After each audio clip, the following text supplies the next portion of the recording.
მართალი ცირკულარით ძებნილი ფხაკაძის პოლიტდევნილთა სიაში ჩასმის რეკომენდაციით პრესაში გავრცელებული ინფორმაციით კომისიის წევრებს იამეტრეველმა მიმართა, რომელიც გავრცელებული ინფორმაციით ფხაკაძეების ნათესავია. ბუტა რობაქიძის დედამ დღეს ამ საკითხზე საუბარი არ ისურვა.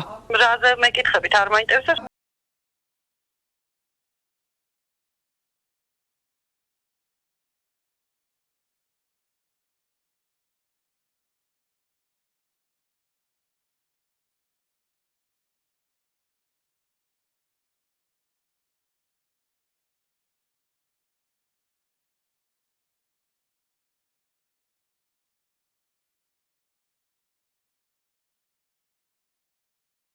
ლევან ფხაკაძის საქმე შეიყვანა ამავე კომისიის ერთ-ერთმა წევრმა იამეტრეველმა. ვარაუდობთ, რომ აქ მოხდა კორუფციული გარიგება. დავამატებ და დავაზუსტებ ერთ დეტალს.